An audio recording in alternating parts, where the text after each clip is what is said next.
second week. What do we have, 5 weeks total? I think so.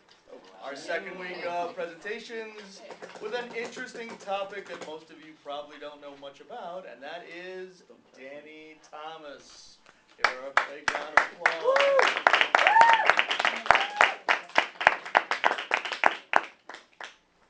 Hello everybody and welcome to the Danny Thomas Show. My name is Danny Thomas, and before I start my act this evening, I wanted to let you know a little bit about myself. I was born Mujah Yaqub on a horse ranch in Deerfield, Michigan on January 6, 1914. My parents are from the old country of Lebanon, and in Lebanon at the time they had arranged marriages. Now, my supposed-to-be mom, Julia, moved to Toledo when she was 10 years old, and my father, at the ripe old age of 16, went to claim his bride. And when he went there, he found out that his wife was already a married woman. Now, in Toledo, when another man steals an arranged bride, they have a shootout. Now, my father was a very peaceful man, and he was very bad with a gun, so he decided he was going to just go to the married couple and give them his blessings. When he went there, he met Julia's little sister, Margaret, and they fell in love, and a year later they were married. A year after I was born, my parents decided they were going to Christianize our names. I am one of 9 siblings. I have 4 older brothers, and I have a little sister named Emily and 4 younger brothers. My name became Amos because my brother William one day was playing in a stream when all of a sudden the current got too strong and it started carrying him down the stream. Now, this Irish man named Amos saved his life, and that's how I got Amos Jacobs.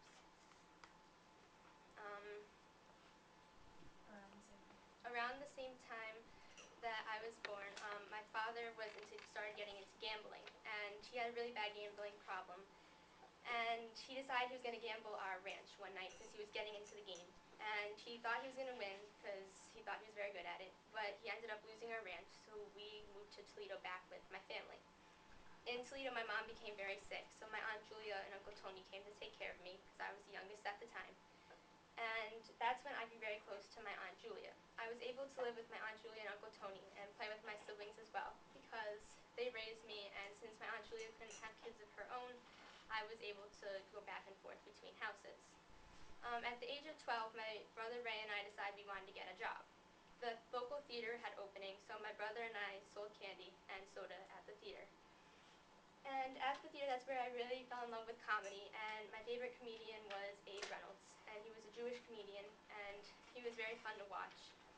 And a year after I got my job, my Aunt Julia and Uncle Tony moved to New York. And in New York, they decided they were going to bring me because I was like their son. And they opened a coffee shop. Now, I was supposed to be a freshman in high school at the time, but I decided that I wasn't going to go to school and I was going to go to the movies. It wasn't a very smart decision, but at the time it's what I wanted to do. So I skipped school and I went to the movies, and my Aunt Julia eventually caught on to what I was doing, and she moved me back to Toledo. And I wanted to be close with my brother Ray, so I decided I was going to enroll myself as a sophomore in high school, and I was only supposed to be a freshman. This worked well at the beginning because no one caught on until halfway through the year when I got called into the principal's office, and they told me that I was either going to have to drop back to freshman year or I was going to get kicked out of school. Now, I was very stubborn at the time, and I didn't want to repeat freshman year, so I dropped out of school completely.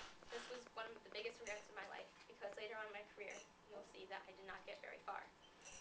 Now, I waited for my brother to graduate from high school, and then we started a brother act. The brother act was Ray and Amos Jacobs, and we were going to go eventually make it to the big screen. We had a whole plan set out, but unfortunately, my brother Ray found the love of his life, Mary, and they got married. Now, Mary was a sweet girl, and everyone liked her, but she was not understanding of my dream and my brother Ray's dream of performing. So she told him that if she was going to marry him, then he was going to have to quit his job and work at the docks with all the other immigrant families. So he quit his job, and he worked at the immigrant docks and left me to do my own job. Now, since I did not have an education, I did not get a decent job, I moved to Detroit to live with extended family, and that's when I got a job at the Happy Hour Club. And the Happy Hour Club was a happy time for me because I met the love of my life, Rosemary, and her family was not big fans of mine. In fact, they didn't like me very much at all, but they let me marry Rosemary. And we got married, and shortly after our marriage, I found out that my Aunt Julia got hit by a car, and she died. So I went to Toledo to visit with my Uncle Tony when he told me he was diagnosed with liver cancer, and a few months later he died. This was very hard for me because that's like losing your parents, because I spent most of my time with them. Well, about when I came back to Detroit, my wife Rosie was pregnant with my first daughter, Marlo, and I had to push on and get a job. Now, at the time, I had $600 saved, which was pretty good because I was able to provide for me and my family, and it was supposed to be a good time. But one of my bosses at one of the clubs I worked at convinced me to put my $600 into his savings so that he could make the club bigger and better. Well, a month after we invested our money into it, the club crashed, and I was left with the $7 I had in my pocket.